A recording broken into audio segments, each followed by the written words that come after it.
ఓం మహాగణాధిపతయే నమః. ఓం గురుభ్యో నమః. ఓం శ్రీమాత్రే నమః.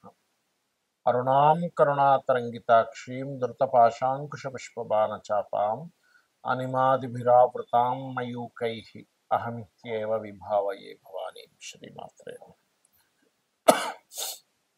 ప్రేక్షకులకి ఆ లలితాంబిక అమ్మవారి యొక్క అనుగ్రహం పరిపూర్ణంగా కలగాలని మనస్ఫూర్తిగా కోరుకుంటూ మనం ఈరోజు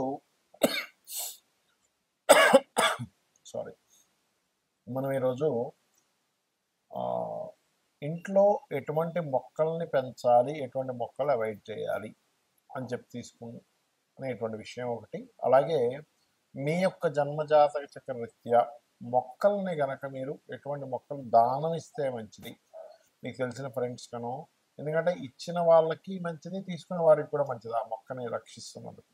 కాబట్టి ఏ ఏ లగ్నాల వాళ్ళు ఇటువంటివి చేయాలి. అలాగే ఒక ఇల్లు కొనుక్కునేటప్పుడు కానీ, ఇంట్లో ఉండేటువంటి నిర్మాణ విషయాల్లో కానీ, ఇంట్లో ఉండేటువంటి వస్తువుల విషయంలో కూడా ఎటువంటి జాగ్రత్తలు తీసుకుంటే మీకు బాగుంటుంది అనే విషయాన్ని మనం తెలుసుకుందాం. సింహం వారి కనుక చూసుకున్నట్లయితే మరి మీరు ఎటువంటి మొక్కల్ని పెంచడం ద్వారా, ఎటువంటి మొక్కల్ని ఇవ్వడం ద్వారా, దానంగా ఇవ్వడం ద్వారా మంచి ఫలితాలు వస్తాయి అని చెప్పి చూసుకున్నట్లయితే ఎప్పుడైనా గుర్తుపెట్టుకోండి, మొక్కల్ని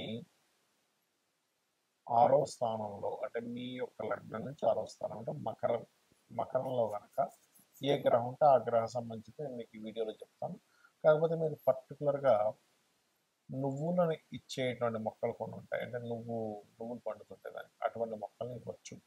లేదంటే నువ్వులు ఇచ్చేటువంటివి మాకు ఎక్కడ దొరకట్లేదండి, మరి దీనికి ఏం చేయాలి అంటే ప్రత్యామ్నాయంగా ఇంకా కొన్ని ఉంటాయి. అలాగా పెద్ద పెద్ద వృక్షాలు ఉంటాయి, అంటే ఓల్డెస్ట్ ఉండేవి ఎక్కువగా రావి చెట్లు, అదేవిధంగా మనకి బిల్వపత్రాలకు సంబంధించినవి, ఇటువంటి వాటికి మీరు కనుక నీరు వేయడము, మనకి చూడండి టెంపుల్స్ లోపల ఉంటాయి చూసారా, అలా ఉండేటువంటి వాటికి మనకి చుట్టూ సర్పప్రతిష్ఠ చేసినవి ఉంటాయి. మీకు కనుక పొరపాటున అంటే మీ జన్మజాతకంలో కనుక మకరంలో, అంటే మీ లగ్నం నుంచి 6వ స్థానంలో కనుక రాహు కానీ కేతు కానీ ఉన్నాడు మీ జన్మజాతకంలో, అలాంటప్పుడు మీరు కనుక అలా ఉన్నట్లయితే ఈ ఆలయాల్లో నాగ ప్రతిష్ఠ చేసిన ఉంటాయి ఆలయాలు కొన్ని కొన్ని, అంటే రావి చెట్టు చుట్టూ కొన్ని ప్రతిష్టలు చేసేసి ఉంటారు, వాళ్ళకి సర్పదోషాలు ఉండడం వల్ల. అక్కడికి వెళ్ళి మీరు కనుక ఒక చెంబులో పసుపు కుంకుమ గంధం కలిపినటువంటి నీటితో కనుక మీరు అభిషేకం చేసినట్లయితే 100% సర్పదోషం పోవడమే కాకుండా, పితృదోషాలు పోవడమే కాకుండా ఇంకా అన్ని శుభాలు కలుగుతాయి. అలాగే గోవులకి మరింత ఎక్కువ ప్రభావం ఉందండి, శని కూడా ఉన్నాడు 6వ స్థానంలో, రాహు ఉన్నాడు అన్నప్పుడు 4 ఉండలు బెల్లం తీసుకొని వాటిని గోవులకి తినిపించండి, అది ఖచ్చితంగా మంచి ఫలితాలు ఇస్తుంది. అయితే ఇక్కడ చాలామందికి మొక్కలు పెంచడం ద్వారా ఎందుకు కలగొచ్చు అనిపించవచ్చు. ఆయుర్వేదంలో చూడండి, మన మొక్క నుంచి ఒక ఔషధాన్ని తీసుకోగానే మనకి హెల్త్ ఇష్యూస్ క్లియర్ అవుతున్నాయి, అవునా కదా. మొక్కల్లో కానివ్వండి, లేనట్లయితే మనకి వృక్షాల్లో కానివ్వండి, కొన్ని మనకి బిల్వ వృక్షం ఉంది, లేనట్లయితే మనకి ఈ రావి చెట్టు, ఈ తులసి చెట్టును అయితే మనం అమ్మవారిగా భావిస్తూ ఉంటాం. అంటే ఏంటి, మొక్కలలో మరియు వృక్షాల్లో కానివ్వండి, చెట్లలో కానివ్వండి, కొంతమంది సిద్ధులు కూడా ఉంటారు అని చెప్తుంది శాస్త్రం. అంటే అవి ఏమీ ఎక్స్పెక్ట్ చేయకుండా కేవలం అది ఇవ్వడం వరకే చేస్తూ ఉంటాయి. అలాగే మరొక విషయం ఏంటంటే, సర్వసాధారణంగా అందరూ కూడా ఇంట్లో పెంచుకునేటువంటి మొక్కల్లో పాలు గారేటువంటి మొక్కలు అసలు పెంచకూడదు, గుర్తుపెట్టుకోండి. పాలు ఇచ్చేటువంటి మొక్కలు అస్సలు పెంచకండి. అలాగే ముళ్ళు ఎక్కువగా ఉన్నవి, అంటే గులాబీ మొక్కలకి ఎక్కువ ముళ్ళు ఉంటాయి, ఇంకొన్ని మొక్కలు ఉన్నాయి అలాంటివి కూడా ముళ్ళు ఎక్కువగా ఉంటాయి. ఎక్కువగా ముళ్ళు ఉండేవి ఎక్కువగా పెంచకూడదు. అంటే ఒక మొక్క పర్లేదు, ఒక గులాబీ మొక్క పెంచుకున్నాము, నో ప్రాబ్లం.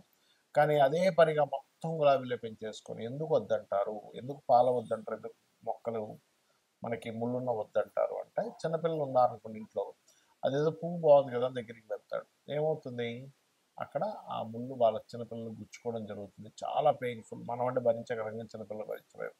అలాగే పాలు గారేటి మొక్కల్లో ఒక్కోసారి గన్నేరు మొక్కలు ఉంటాయి, పొరపాటున అదేదో చిన్నపిల్లలు నిజంగా పాలను కొని తీసుకుని నోట్లో పెట్టుకుంటే ప్రమాదం, కాబట్టి పాలుండేవి పెంచుకోకూడదు. ఇక మరొక విషయం ఏంటంటే, ఇక్కడ మనం 6వ స్థానంలో ఏ గ్రహం ఉంటే ఆ గ్రహ సంబంధించిన మొక్క దానం ఇవ్వచ్చు, ఆ గ్రహ సంబంధించిన గోవుకు తినిపించవచ్చు అని చెప్పుకున్నాం. ఉదాహరణకి రవి ఉన్నాడు అనుకో, గోవుకి గోధుమ రవ్వ తినిపించడము, మరియు వీలైతే ఎర్రటి పుష్పాలు వచ్చేటువంటి మొక్కల్ని దానంగా ఇవ్వడం కానీ పెంచుకోవడం కానీ చేయొచ్చు. అలాగే చంద్రుడు ఉన్నాడు అనుకోండి, తెల్లటి పుష్పాలు వచ్చేటువంటి మొక్కల్ని పెంచుకోవడం కానీ దానంగా ఇవ్వడం కానీ చేయొచ్చు. అలాగే బియ్యపు పిండిని గోవుకు తినిపించవచ్చు. ఇవన్నీ ఏంటంటే పూర్వజన్మ కర్మను తగ్గించేటువంటి ప్రాసెస్. ఉదాహరణకి కుజుడు ఉన్నాడు, కుజుడు గనక మీకు 6వ స్థానంలో ఉన్నాడు, అప్పుడు ఏం చేయాలి అంటే అప్పుడు కూడా ఎర్రటి పుష్పాలు కలిగేటువంటి మొక్కల్ని పెంచడము, ఆ పుష్పాలను తీసుకెళ్ళి దేవుడికి నైవేద్యంగా పెట్టడం చేయవచ్చు. అంటే దేవుడికి పుష్పాలతో పాటు అంటే పుష్పాలు పూజకు వాడుకోవడము, క్యారెట్స్ లాంటి పదార్థాలతో చేసినటువంటి తీపి పదార్థాలు నైవేద్యంగా పెట్టడం చేయవచ్చు. గోవులకు కూడా క్యారెట్స్ తినిపించవచ్చు. అదే ఒకవేళ బుధగ్రహ సంబంధించినటువంటి అప్పుడు బిల్వపత్రము, బిల్వ సంబంధించినటువంటి పత్రాలు, బిల్వ చెట్లని పెంచుకోవడము, వాటిని దానంగా ఇవ్వడం. చూడండి కొంతమందికి అంటే దానం కిందకి రాదు, దానం అంటే మనం మంత్ర సహితంగా ఇచ్చేటువంటివి. అలా కాకుండా మనం వచ్చినటువంటి గెస్ట్లకి ఇస్తూ ఉంటాం సరదాగా, మీరు పెంచుకోండి మంచిదని. అది తీసుకున్న వాళ్ళకి మంచిదే, ఇచ్చిన వాళ్ళకి మంచిదే, గుర్తుపెట్టుకోండి. ఇప్పుడు దానం ఉందనుకోండి, ఉదాహరణకి పలానా దివాళీలు ఇవ్వండి, బియ్యం దానంగా ఇవ్వండి, గోధుమలు ఇవ్వండి, నువ్వులు ఇవ్వండి అని చెప్తుంటాం. అదేంటంటే తీసుకున్న వాళ్ళు ఆ దోషాన్ని తీసుకొని మళ్ళీ గాయత్రి జపం చేసుకోవాలి. కానీ ఈ మొక్క విషయంలో అలా కాదు.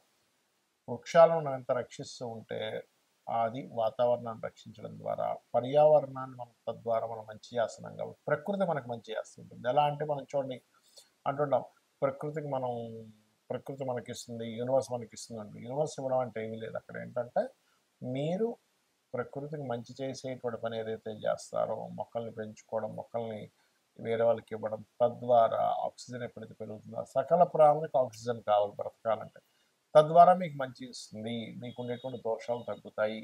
Because of natural 6th house అనేది బుధుడు యొక్క స్థానము. బుధుడు మొక్కలకు కారకుడు. అప్పుడు మొక్కలు పెంచడం ద్వారా, మొక్కలు దానంగా ఇవ్వడం ద్వారా, మొక్కల్ని 10 మందికి రక్షించడం ద్వారా 10 మందికి ఇచ్చి ఆ రకంగా మీరు మంచి ఫలితాలు వస్తాయి. అలాగే మనకు ఒక్కోసారి గురువు ఉన్నాడు పంచమంలో పాడైపోయి ఉన్నాడు అంటే ఎవరికి ఉంటాడు సర్వసాధారణంగా 6వ స్థానంలో, పంచమంలో కదా 6వ స్థానంలో, సింహలగ్నానికి గురువు 6లో ఉన్నాడు ఉదాహరణకి. అప్పుడు ఏం చేయాలి అంటే పసుపు రంగు పుష్పాలు వచ్చేటువంటి మొక్కల్ని దానంగా ఇవ్వడం కానీ పెంచడం కానీ చేస్తుంటారు. వాటిని తీసుకెళ్ళి అమ్మవారి దగ్గర, అయ్యవారి దగ్గర పూజకు వాడాలి. మరి అలాగే శుక్రుడు తెలుపు రంగు, అందులో తెలుపు రంగు పుష్పం ఏదైనా అనుకోండి, మల్లెపూలు అనుకోండి, లేకపోతే తెల్ల మందారం అనుకోండి, ఇలాగ చేయొచ్చు. అదేవిధంగా గోవులకు కూడా కాస్త ఈ తీపి చపాతీలు తినిపిస్తే కూడా అప్పుల బాధలు తగ్గుతాయని చెప్తుంది. మరియు అప్పుల బాధలు మరింత ఎక్కువగా ఉండేటువంటి వారు ఓం అపర్ణాయే నమః అనే మంత్రాన్ని చేయొచ్చు. ఇక శని ఏమిటంటే మరి శని ఉంటే అలాగా నలుపు నలుపు పుష్పాలు ఉంటాయి, నీలవర్ణ పుష్పాలు ఉంటాయి అంటూ ఉంటారు. అలా కాదు, శని కనుక ఉన్నట్లయితే రావి చెట్టు మొదళ్లలో నీళ్లు వేయడం చాలా మంచిది. అలాగే నువ్వులు ఉన్నటువంటి, నువ్వులు పూసేటువంటి కొన్ని టైప్స్ మొక్కలు లాంటివి, అలాంటివి దానం ఇవ్వచ్చు. అలాంటివి మీరు పెంచుకొని వాటి ద్వారా కూడా మీరు అంటే వాటికి ప్రాణంలో వస్తున్నారుగా అది. ఇక రాహు అనుకోండి, ఇక్కడ ఏంటంటే గుమ్మిడి పాదులు కనుక, గుమ్మిడి పాదు ఉంటుంది, గుమ్మిడి పాదులు కనుక పెంచగలిగితే చాలా మంచిది రాహు. కేతు అయితే ఏంటంటే చిక్కుడు పాదులు, అల్లుకునేటువంటివి ఏవైతే ఉంటాయో మనకి పాదుల్లాగా ఉండేవి కూడా మనకి చేయొచ్చు. ఈ రకంగా మీరు ఈ యొక్క మొక్కల్ని పెంచడం ద్వారా, మరొకరికి ఇవ్వడం ద్వారా ఖచ్చితంగా మీ యొక్క జీవితంలో ప్రకృతి మీకు సహకరించి తీరుతుందనేటువంటి సందేహం లేదు. శ్రీమాత్రే నమః.